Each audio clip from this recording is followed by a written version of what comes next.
College football. Georgia Tech tonight playing Louisville. The line is -7.5, and we are going to take that game apart, plus more. Great show today.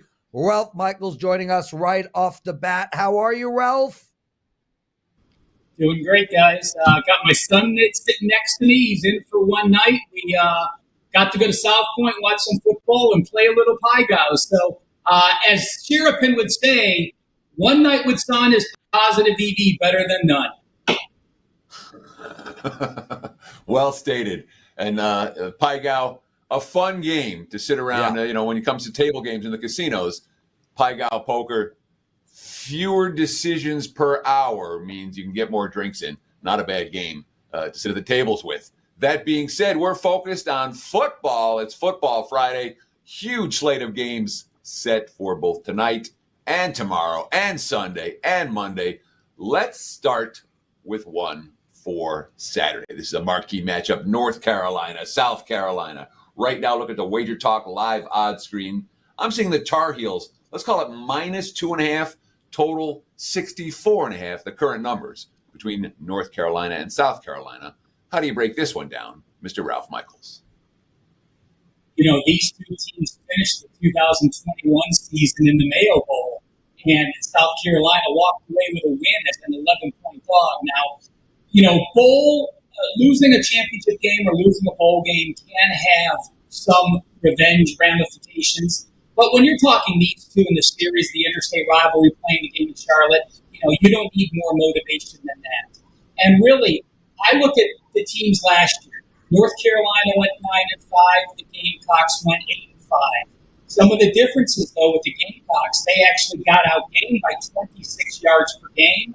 Their D allowed 4.9 yards per carry against opponents rushing the ball, and that was with 6 returning starters back. Now they've returned 10 overall, including 4 on the defensive side. In North Carolina, we have a team, again, that was 9-5, and they actually outgained ACC foes by 40 yards per game.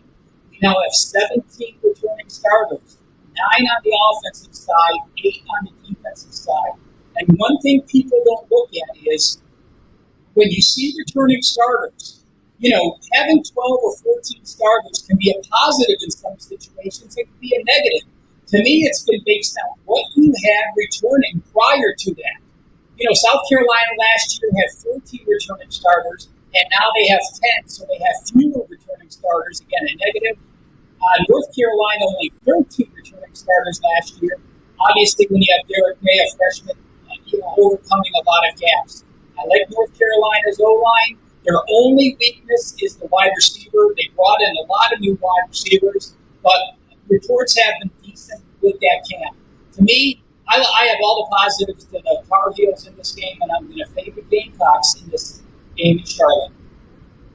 So, Ralph, we're having some audio issues on your side. We're going to work to fix that right now while I ask you your follow-up question. But here's my question, all right? South Carolina, we talk about offense, we talk about defense. We don't talk a lot about special teams. And a big part of the reason last year that South Carolina's numbers weren't as good on offense and defense as their record might indicate is because their special teams were so dominant. They had shorter fields to travel on offense and forced opponents to have longer fields to travel because of their defensive acumen.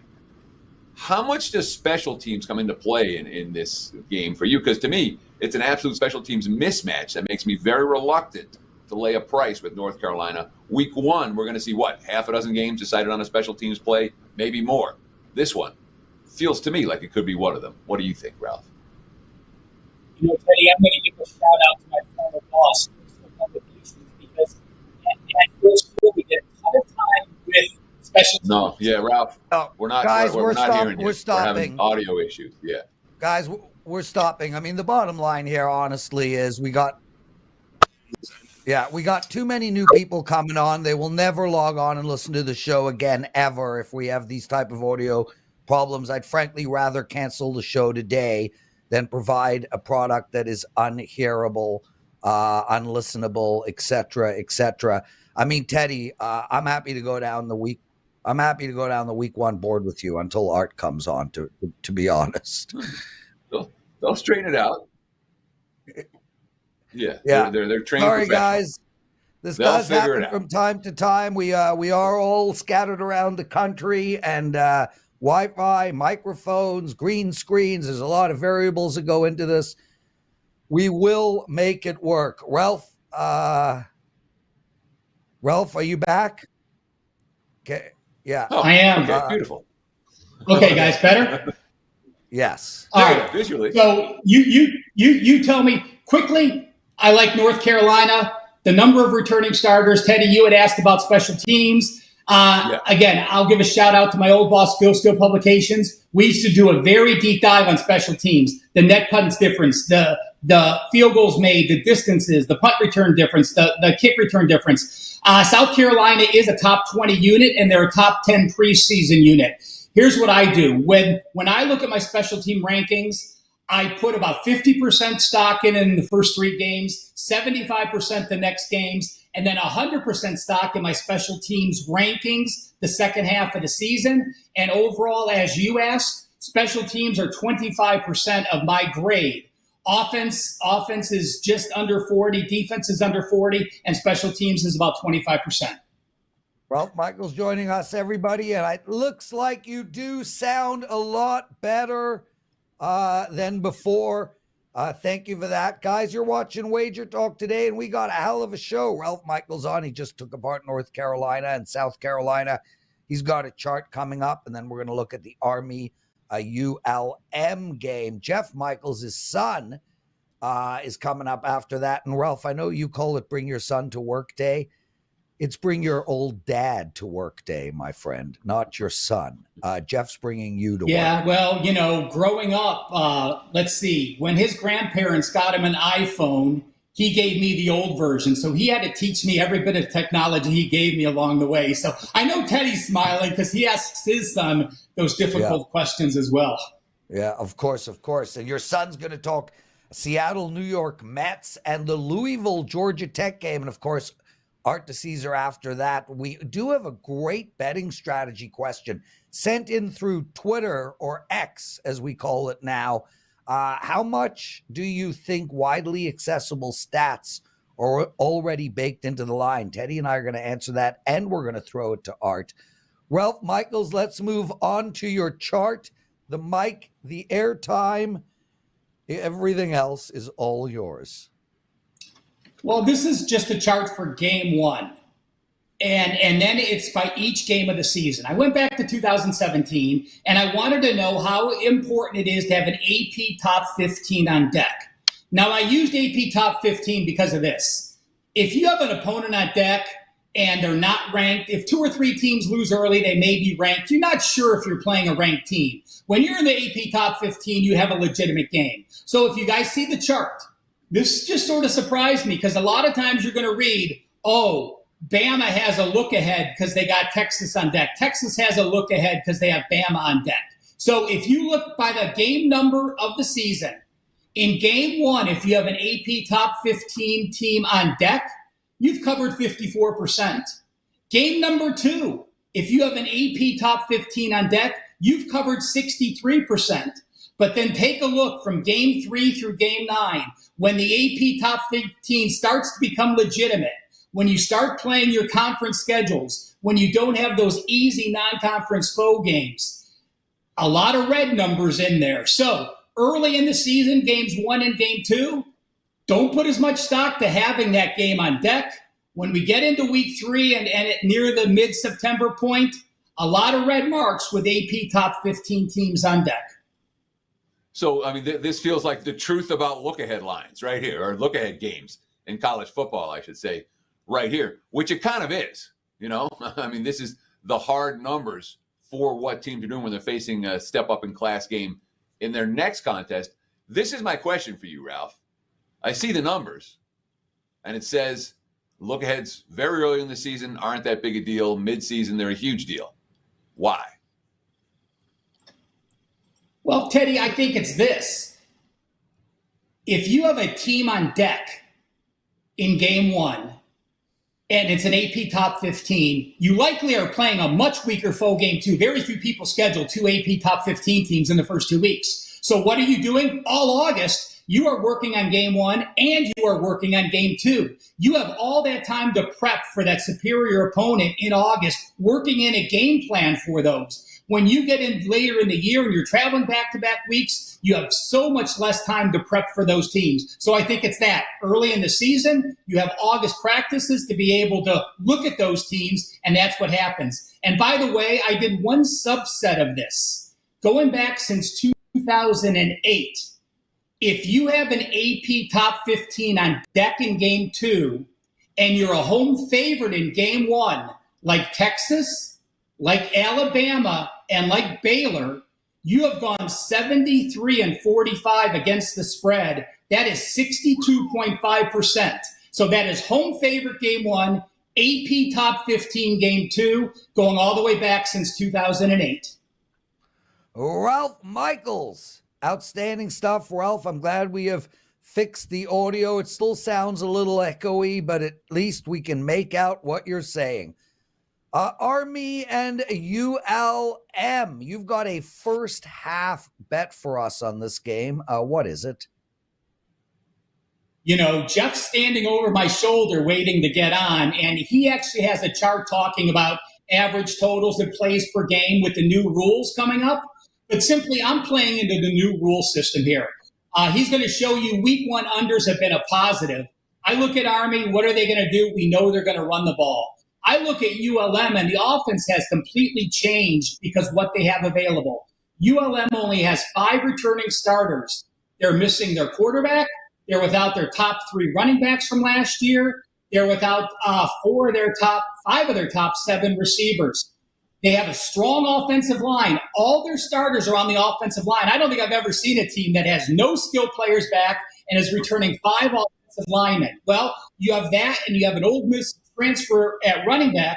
What are you going to do if you're Terry Bowden? You're going to run the ball behind that bell cow offensive line with a big running back, with a run quarterback.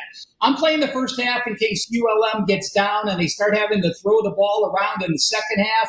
The clock's going to tick, tick, tick. And remember, one other thing we're going to have to look at a few weeks is, remember with the new rules, after a first down, the clock stops with 2 minutes to go in the first half, 5 minutes to go in the second half, in the fourth quarter. So we'll have to see how much the first half and second half scoring gets changed because of that rules moving forward after we have a few more weeks of data. Teddy? So Army's one of these teams you always want to play under the total. You know, they're not going to be explosive on offense. They're going to have long, methodical drives. And yet, you look at the season last year, Army's 8-4 to the over. They were an over machine. Does that concern you at all when you're talking about, we know the theory behind Army, but the practice has been that team's been cashing over tickets. Does that worry you at all? You know, Teddy, 1 year is not going to change my opinion on a game. Again, this is still game 1 of the season, and we have to get situated. And Army's not a team to blow an opponent out. So, you know, I think they get very conservative if they have a lead in this game. So it's always something you're looking at, you factor in, but by no means was that a factor strong enough to keep me off. This is actually one of my client releases, a 3% play at WagerTalk. So obviously I feel strong enough to post it for my clients.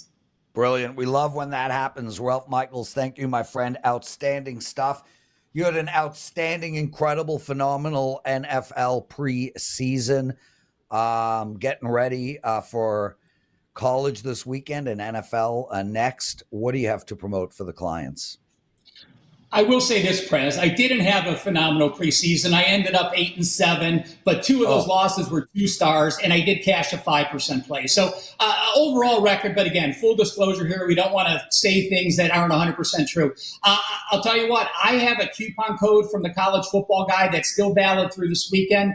Jeff has the same guide. CFB guide 200 takes $200 off the NFL college football combo. So if you're interested in trying me out for a season, please do CFB guide 200. Ralph, I got something for you to promote. It's my microphone. Anyway, Ralph Michaels, everyone. We love having you on. MVP at WagerTalk. Teddy, you know the type of heavy lifting Ralph Michaels does behind the scenes. It's absolutely incredible. And you know something? One of our listeners asked in a BS question. He's like, it's not betting strategy, but I want to know about the drama between all the handicappers. Do you all really love each other? Is it really a family? Is there bickering and arguing? I hate you all. No, I only hate Teddy. The answer, honestly, to that question is it really is a family, and we see it in our Slack channel. I mean, we are happy when everybody wins. We really don't feel like we're competing against each other for sales. It's one of the best, least toxic work environments I've ever been involved in my life. And that is a credit to the top of the company, Johnny Detroit, Rick Alec, our customer service staff led by Missy, Joe Ranieri and his production team, Kelly. I'm telling you, word of no lie, it's one of the greatest work environments I've ever been involved in my life. Now, legit. Yeah, legit. I had a terrible loss last night in college football. I don't know if it was terrible. I had the under in the Kent State game. 6 minutes to go. I'm holding firm it's 54 points. And UCF is like, you know what? We're up by 40. Let's be up by 47. It's going to be very important that we score on the last play of the game. Literally, 54 seconds left on the clock. They had to score, Teddy. They had to score. No knees in college football. No victory formation in college football. Nope. They were not satisfied. They literally... do they even have a backup quarterback? Because he didn't see the field and they were up by 4 on week 1. You would think that's a perfect spot to throw some backups in. But no, it has begun. The annoyance of losing in football has started already. With that said, I had the exact same situation happen last year in college football and ended up having a great season. So I'm not flustered. I'm just annoyed. What did we learn in the wonderful world of sports betting? It's worth noting last night on that drive that you're complaining about for UCF, all they did was hand the ball off on every play. I know. It wasn't their fault. I know. Kent's defense quit in that game, and I'm going to talk about that in just a minute. But right now, and Prez, you lost one in tough beat style last night, but unders are the story right now in college football. All right, Friday, and what we learned last night is that I'm not playing any overs. All right, the running clock after first downs matters. Opening week, FBS went 4-3 to the under. The extra games went 3-0 to the under. Last night, the regular games went 3-1 to the under. The only loser coming in tough beat style that Prez was just talking about. And boy, Kent State really did. I mean, they quit that game early, and that's one of those things you file back here. Teams that quit once will do it again. The extra games went 3-0 to the under yesterday, and really 4-1 or 5-1 to the under because 2 games pushed or middled. So it's been a steady diet of unders in early college football with the rule change. I played an over last night. I'm not playing another one this weekend, I can tell you that. Not a weekend for CFB overs based on current data, and I'd be leery about playing any overs without darn good reasons, at least this weekend. And then we'll see how the markets adjust or over-adjust. A couple more thoughts besides the totals. Look, Brennan Armstrong had a magical season with Robert Ney at Virginia 2 years ago. The offense really clicked. Everyone left last year. Armstrong stuck around and had a bad season. He's back with an eye. He transferred to NC State. There's more talent around him. Last night was not encouraging. And the fact the Wolfpack offensive line got eaten up by UConn's defensive line, that wasn't encouraging for NC State either. I was chatting with my Big Ten buddy last night. Nebraska's up 7 in the fourth quarter, chatting on my phone. And he's like, if Nebraska would just have executed a little bit, they'd be up 3 touchdowns right now, and this game would be over. I wrote back, if Nebraska has executed a little bit at any point in the last 2 years, they'd have gone bowling, and Scott Frost would still be their head coach. Then Matt Rule's team proceeded to do exactly what Scott Frost's teams were doing, fall apart in pretty ugly fashion. 2 very untimely turnovers, some equally untimely penalties. They got outscored 10-0 during crunch time to lose. They still covered, though, which is all that matters in our world. My thoughts, finally, I should have had Utah. Dumbass me bet an over instead. sigh, rearview mirror now, on to the weekend. That's what I learned last night, Lawrence. Back to you. Teddy, well said, my friend. Guys, if you like what you're hearing, hit that like button. It takes 1 second. It's greatly appreciated. Subscribe to our channel. Tell your friends. Stand out in the middle of Main Street on your city with a huge sign. Watch WagerTalk Today, 12 p.m. Eastern, every day, Monday to Friday. Teddy, listen, the main job for me on the show is to keep the show moving, create some laughs along the way, entertain, and annoy you. I also promote the crap out of all our handicappers, and I don't promote me much, but I do want to tell people, I'm the second most profitable handicapper over the last 365 days. We literally have 30-something handicappers on the site, and guys that you love, adore, and some worship, like Dave Koken and, Brian Leonard, Teddy Covers, Steve Merrill, Brian Power, Adam Trigger. There's only one guy that beat me in profit over the last 12 months, and that's Dave Koken. And he's incredible. He's an icon in this industry. And he kicked my ass because he won a bunch of golf 80-1 bets. But if you take out his golf 80-1 bets, I'm the number one handicapper over the last 12 months. I had a killer college football season last year. I had a great NFL regular season, only to give it all back in that Charger-Jacksonville game. And I just insist that you look to play me in both those sports, college football and NFL. I have a package up there. It's $895. Screw that. Email customer service and ask for a deal on my college football and NFL package. Teddy Covers, let's bring Jeff Michaels in. Jeff, I hope your sound is better than your dad's. Let's see if it's his kitchen or if it's his headphones.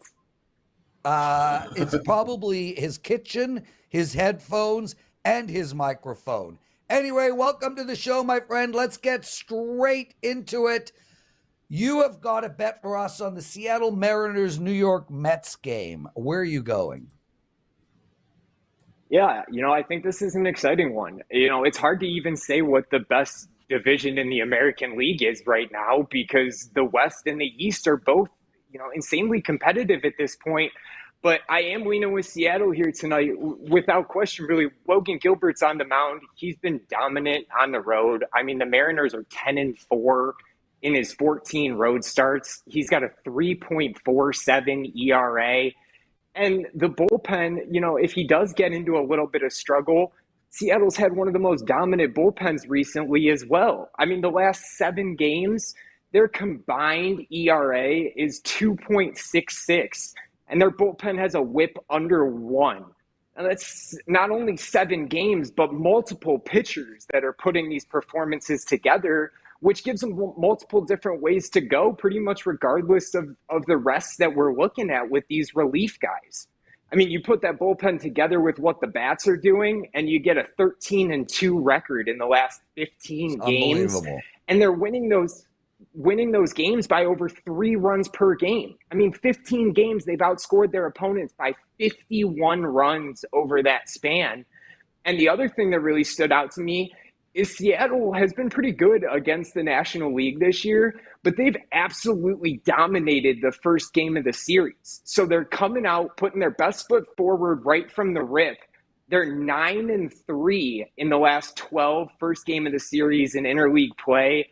They've won 6 straight, 4 out of the last 5 on the road, and 6 out of the last 7 as a favorite. And then you got a Mets team here, 2-6 in the last 8.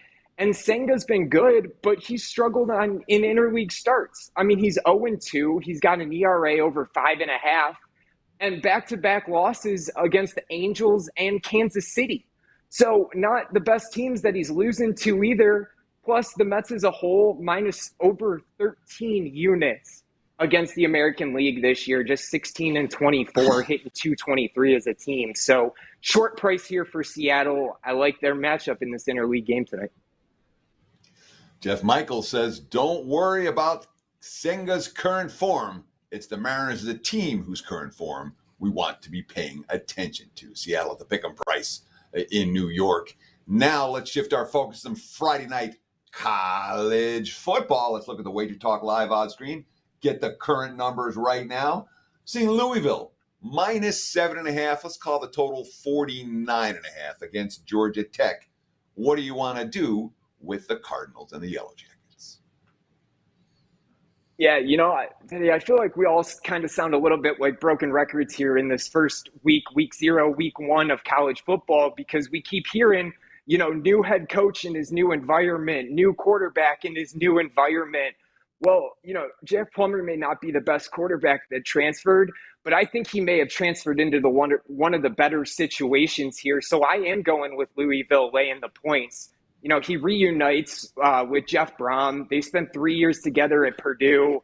So big reuniting here. And actually, they bring along their defensive coordinator, Ron English, from Purdue, too. So improve the defensive side, but those transfers have made a big difference, along with a couple of freshmen that I think could make a difference here. Louisville's really bolstered their wide receiver core. I mean, Jamari Thrash, a name you may not have heard of, but a name you may want to keep in mind. I mean, he had over 1,100 yards at Georgia State last year. He led the team. So definitely a, different level of competition coming out of Georgia State, but somebody that has proved that they're capable of putting up some numbers. They also had a big transfer out of Jaden Thompson out of Cincinnati, but they added 6 other wide receivers when you combine incoming freshmen and transfers. So a lot of weapons out there, and 2 big transfers on the left side of the offensive line too. Eric Miller out of Purdue transfers over here as well, follows with his group. And Louisville's biggest issue last year was turnovers. And I think the quarterback change here is a drastic difference. You got Georgia Tech. They've struggled, obviously, and it doesn't look to be getting a whole lot better. I mean, Zach Pyron's a young quarterback. He's got some potential, but not a whole lot of experience. And you take into account that they lost their 3 leading receivers from last year, and their leading rusher from a season ago is actually now in a Cleveland Browns jersey. But not the point is not in a Georgia Tech uniform anymore, obviously. They're 0-4 against the spread in their last 4 week 1 games. And despite the fact that they're playing at Mercedes-Benz Stadium, I like Louisville laying the points tonight in Friday Night Football. So the wise guys are clearly seeing something on Georgia Tech that they like. I'm not sure what it is. I don't think you're sure what it is. But there's a reason that this line hasn't been good, steamed up, at 9, 10 points like many of us thought it would at the open. And there's been I would call it fairly significant wise guy support for the Yellow Jackets in this one. Why do you think they like the Ramblin' Wreck tonight? Any idea, what their reluctance is to lay this price with Louisville? And I guess with all the changes in Louisville in the offseason, is that what they're betting against? Is this seeing a situation where maybe we're not going to see Louisville clicking on all cylinders in game 1? Are you concerned about that? Yeah. I think there's definitely an argument to be made for that. I think Louisville's in a better situation, like I mentioned before, with this reuniting of all these pieces coming back together from Purdue. I do think that they have a better chance to click a little earlier than some of the other teams may. But I also think it could be something that you guys mentioned before, is this lean towards the under, especially with the time changes here, or the rule changes with the time clock, excuse me. But, we're not seeing as many points. So, I think it is harder, if you get a bigger line like this and it's just being, it's more apparent now that we're not seeing as many plays run. We're not seeing as many points scored. I do think that there may be some hesitation to lay bigger numbers on teams that you aren't certain around. But I do think that Louisville has a pretty good shot at clicking quicker than some of these other teams that are dealing with transfers and new coaches. Jeff Michaels, everyone. Jeff, thanks for joining us. What do you have to promote? Yeah, looking forward to NFL too, guys. It was a good college football run last year, but big thing, number 1 in the NFL last 365 days. So looking forward to the start of that next week. I do got 2 plays up tonight. One of them is actually that Louisville play that you guys got, but make sure you go check it out on WagerTalk. Awesome stuff. Jeff Michaels, everyone. Ralph Michaels before that. We've still got Art DiCesare coming up.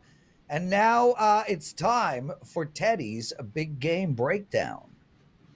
Let's do it. Big game breakdown style, Friday night college football. This is a nightmare announcer game, Miami versus Miami. the Miami, Florida Hurricanes, the Miami, Ohio Redhawks. Look at the WagerTalk Live odds screen right now. Let's call it 16.5 for the Hurricanes. Total 45 in this matchup. And look, it's a talent mismatch. The Hurricanes on paper are the dominant team. They have nearly everybody back on both sides of the ball, returning starters everywhere. And they have NFL talent, not just one or two guys either. Both sides of the ball. Miami continues to attract elite athletes, and Mario Cristobal can recruit them. Of course, they did go 5-7 straight up last year, 2-10 against the spread. His first year here in Miami. And one of the two covers did come, minus 49 on opening day versus Bethune-Cookman. So they do have a history of a blowout on opening day. But 2-10 against the spread last year for Mario Cristobal. His last 4 years at Oregon, 4-9-1, or his 4 years at Oregon, 4-9-1 against the spread in 2021, 3-4 against the spread in the COVID year. I threw it out. 8-6 ATS in 2019, 5-8 in 2018. And just for fun, I went back and looked at Cristobal's numbers as head coach at Florida International before he got fired there. 8-14 ATS the last 2 years. So that's 6-19-1 against the spread the last 2 years as the head coach. 27-47 ATS over a 7-year sample size. That's meaningful to me. Losing ATS record each of the last 5 seasons in the home favorites role. That's meaningful to me as well. Maybe this year's team is different, but I ain't going to bet they are in game 1. No freaking way. Cristobal's a coach who can recruit. The talent looks good on paper every year. The powering numbers love him. But he can't freaking coach. Doesn't matter whether Tyler Van Dyke, the NFL prospect quarterback, suits up or not. Every sharp dollar has come on the Redhawks here for good reason. Now, look, Miami offense is not trading points with Miami, Florida. The defense looks pretty darn good. The best D in the MAC, maybe. So I do think there's some correlation between the dog and the under in this one. That's the way I would approach Friday night's matchup between Miami and Miami. There's the big game breakdown. Back to you, Mr. Prez. Teddy covers. We got to keep this show moving. Let's get straight to our BS question. Please put it on the screen. Okay, Dan, you can put the question on the screen. There it is. Mike Moore responded. He really enjoyed our talk a few days ago, and he wanted to know, how much do you think widely accessible stats are already baked into the line? Teddy, go first. A ton. The answer is, a ton. And when we're talking about betting NFL totals and the stats that we look for, we're talking about yards per play allowed and red zone offensive efficiency and that kind of thing. They're all widely available stats, and they're all baked into the line. Where you're going to find your edges is at the margins. And this is something that Prez talks about a lot. The NFL marketplace and the totals works really well for totals in the 40s. When you have two high-octane teams and the total's only 54 or 53, those are realistic games that should go over the total. When you have two teams that are lower octane and don't run a lot of plays and play good red zone defense, and the total's sitting at 39.5, those are often the ones you want to go under. So yeah, it's baked into the number, absolutely. But on the margins, the highest totals and the lowest totals, oftentimes, in my opinion, the markets don't adjust enough. Lawrence? Yeah, listen, great point. And we spoke about betting those high totals over and those low totals under. But what I want to say to this is it really goes to what Gianni and Las Vegas Chris and a lot of the real sharp bettors talk about in finding the value in the line. So those numbers are baked into the first line, the opening line. That's where those numbers, they don't change the number. If an opening line comes out at -6 and then it ends up being -7 3 days later, it didn't go from -6 to -7 because of new data that was newly baked into the equation. It was moved by the betting public, whether wise or mostly wise. And that's another way you can take advantage, because you start with the baked-in number, but you don't end with the baked-in number. You know who the best person to talk to about this is, Teddy? Art DiCesare. I do.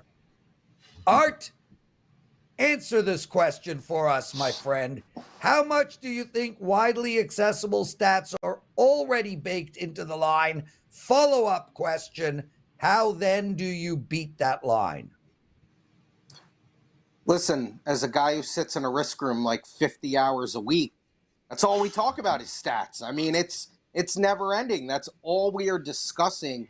I totally agree with Teddy. It's baked into the line. And I agree with you, Prez. When the line initially comes out, obviously the numbers that move aren't numbers that move off the data. They're moved off the sharp guys in the groups that are moving those numbers. So you always have to keep that in line. It's not like, oh my God, someone just dug a stat up about the quarterback or the defense, or, the weather now is affecting it. Weather can affect things, but all that is moved by the market movers, who are the sharp groups that move the numbers. But yeah, I mean, how do you beat the line? I mean, you got to be first a lot of the times, right? I mean, you got to be first to, knowing when, the books put out numbers, like us on a Sunday, week 1 NFL, Sunday, 4 or 5 o'clock, we'll have week NFL 2 already out. We like to be one of the first to put the numbers out. And a lot of times for us, we like to do that because people are like, well, aren't you going to get hit pretty early by sharps? Yes, that's okay. But we also like to kind of see where our sharp players are leaning early. And then we have the whole week to kind of really make the number and kind of, mold the numbers to where we want. And that's what I love about talking to Art DiCesare. Okay, this is someone that literally spends 50 hours a week in the risk room and then comes on air and tells us what they talk about in the risk room. Okay, this isn't info you're going to find on every show. And we appreciate your time very, very much, Art DiCesare, at ArtDice21 on Twitter. Art, I want to start with the Westgate and the contests this football season. How are signups going? I know that the clock is ticking for people that want to get involved in these contests. So why don't you talk about what contests we have and some of the deadlines that are coming up for getting on board? Absolutely, Teddy. The contests are ticking, and we're getting close. Obviously, your regular super contest, which, has been around for 30-plus years. Now we're allowing you to get up to 7 entries where it used to be 3, so we've kind of extended that. We still have the reboot, which is like a half-season contest, starts in week 10. If you didn't have a good start to the year, you can always get back in, or you could just sign up now for that and just say, I want to tackle the second half of the NFL season. And then we have the Super Contest Gold, which is a 1-entry, winner-take-all $5,000 entry. And with the reboot, too, you can do up to 5 entries. We still do our wins contest, which is something that we've always done. Do it for all the sports. Over, under every team's wins. That's up to 3 entries. That's a little bit, cheaper, a little bit easier to get into. A couple $100 to get in. Up to 3 entries. And whenever you need any information for that, just come to the counter, ask for a supervisor, or if I'm there, you can ask for me. I'll pop out of the back. I'll talk to you guys and, give you all the information you need for all the contests. It's very easy to sign up. And when you meet Art DiCesare in person, he's exactly like he is on air. As easy to talk to and personable as you'll find in this business. All right, enough with the yip yap. Let's give these guys some actionable information. College football this weekend. I want to know who the wise guys like, and I want to know what games are on all the parlay card. Who is the public falling in love with this weekend? Give me a little breakdown, Art DiCesare, over at the Westgate. Absolutely. Let's touch on a couple of the games tonight. The game that you just mentioned, Miami, Ohio at Miami, Florida. A lot of sharp money came in on that under. You are right. There is money on Miami of Ohio at plus 17, but the under, it was 48, now 45. So really good sharp money there. You guys are also correct. The Georgia Tech money came in and it's sharp. I'm a little confused by it too. I think it's probably people thinking it might take Louisville a couple of games, but Georgia Tech's no good. They're still in a rebuild from where they've been. So Sharps took 8.5. They took 8. It's now 7. Under money also came in there. That's going to be a theme with these sharp bettors, taking a lot of unders. Teddy, I know you mentioned the unders are huge. Under 51 in that, hit as low as 48.5. It's now creeped back up to 49.5. Sharps on a couple of more games. They actually are on an over. UNC South Carolina over 61, now 64.5. Ohio State, they laid the 28. It's now 30.5. Coastal Carolina took 16.5 at UCLA, now 14.5. Now the public has leaned with Colorado, and it's nothing crazy. Number was 22, it was 21. It's now 20.5. We actually have more money on TCU, but the public bets are on Colorado. They've also laid the number with Army, -8, now 9, and 1 over the public loves. LSU, FSU. Obviously the game of the week on Sunday. Not that it's been a crazy move, 55.5 to 56.5, but all that over money has been public money. Art DiCesare joining us, everyone. Art, do you know who does not give a rat's ass that college football and NFL have just started? You. The World Rugby Foundation. They could not have started the World Rugby Cup 3 months ago. Nope. They had to start it the day NFL football season begins. Are you taking any action here on this sport? So I was sitting in the room the other day, and obviously one of our top leaders with Ed Salmon's, Jeff Sherman, was talking about it, and we're booking it. There's no doubt we're booking it. We were kind of going over the schedule. We were getting everything set up in our system. So nothing yet, but we will have it available. And I will say this. We always have someone who's in the book, and they're from overseas, and they always want to know, A, are we showing it? Because sometimes those times can be a little wonky. You know, hey, 3 o'clock in the morning, and we always have someone in the sports book. We're a 24-hour sports book, so yeah, we'll get it up for you, and you're able to bet it if you want. But we will have that available, so keep your eye out, not only over the counter, but on the app for that.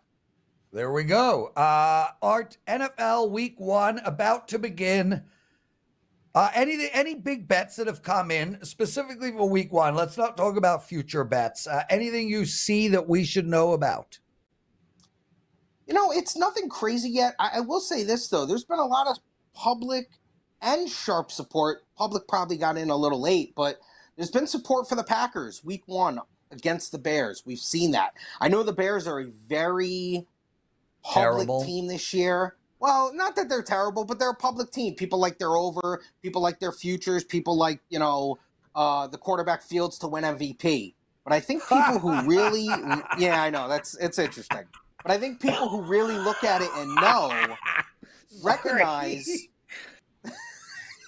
I think they recognize the Packers had value. Hit your mute button. I hit the mute button because I'm sorry. I don't think I've ever laughed on this show. Oh my God. Like that. Dude, I had to hit the It's public though, Prez. It's public though. Is it his wife? Is it his wife betting that? I don't know if Justin Fields has a wife. MVP I don't know. What?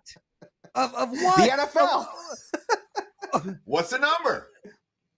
Plus $1 million? No, stop it. It's not plus $1 million. Let me give you the real number. It's definitely not plus $1 million. Come on, let's be real here. Justin Fields, Prez, 25-1 to be the NFL MVP. That was as high as like 40-1. So what you're saying, just to summarize, Carmine Bianco's favorite statement is, if you bet $100 on Justin Fields to win the MVP, you will win negative $100. Correct. I agree. Right. Okay. At 25-1, clearly it tells you got liability there. That's why he's down to 25-1. Yeah, of course, absolutely. We probably opened them 50, didn't even have any bets there, saw the market move, got to 40. We have a guy who that's his job. He's the NFL MVP guy, and he follows it day in and day out, looks at the bets, watches the markets.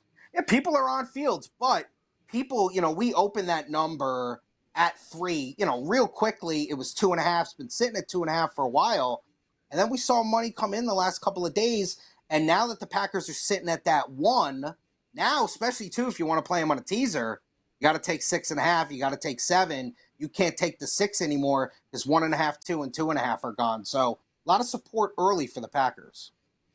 Teddy. All right, last question for you, Art, before we send you on your way for, I'm sure, what will be a very busy weekend at the Westgate Sportsbook right here in Las Vegas. Who do you like this weekend? Who stands out? I know you handicap this stuff. And we don't often ask you for plays, but I think today's the day to do so. Week 1, what's the winner in college football action that you want to give our audience? There's 2 I would mention. I do like the under in the Penn State-West Virginia game. It's moved a couple of points, but I think West Virginia is going to be really bad, probably the worst team in the Big 12. They might not score any points. Penn State likes to run the ball. They play good defense.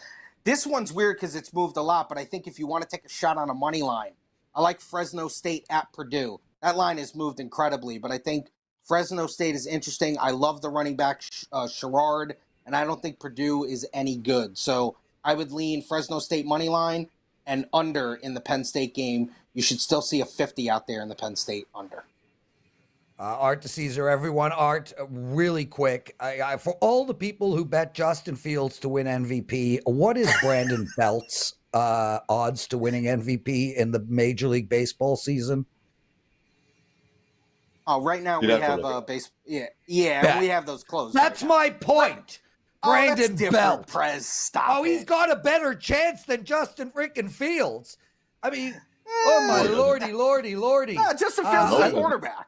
He's a quarterback. Justin Fields is a quarterback, and if the team's good, he's live. Yeah. Well, the team won't be good. And you know what, Teddy? I do the NFL presidential address every week. I get abused from the Chicago fans. Yes. I tell people all the time, you cannot insult the Bears without getting abused. No other team is like that. I can insult the Green Bay Packers. Oh, Jordan Love, blah, blah, blah. You can't insult the Chicago Bears without getting completely abused by their fan base. So with that said, abuse me, bitches. Art, what do you got to promote? This is a big weekend for us. Obviously, this is kind of the appetizer for what next weekend will be with both college and the NFL. And, as we talked about earlier with the contests and all that type of stuff, all the things going down at the book. If you're in the book and you need help and you need anything, whether it's, just, hey, where are our sheets? How do I sign up for the app? How do I get seats? How do I get seats in the theater when we open the theater? All those type of things. Just, ask anyone out front. They'll be able to help. And as I always say, if I am there, you can ask for me and I'll be more than happy to come out and help you. Art DiCesare, thanks, man. Every Friday, Art will be on one of the best segments we do all freaking week. Teddy, before we run, I want to give out a bet that I am making today. I did not give it to my clients. It's like right on the cusp, so I am passing in baseball. But I love the Toronto Blue Jays minus a half run first 5. I think that's a great bet, and it brings the juice down to around minus 120. My brother, what a great show. Kick ass this weekend in college football. I've got one bet up for tonight. I've got 2 going up later for tomorrow that I've already handicapped. I hope you sweep the board. Take us home, bro. There's no volume. We will be here on Labor Day on Monday. So it's not like we have a long weekend here. We'll be back. We'll have an opening line report on Monday. Monday for us is a very normal day. That being said, that is going to wrap it for the week at WagerTalk Today. We'll see you guys next week. Enjoy the games and best of luck with all your wagers.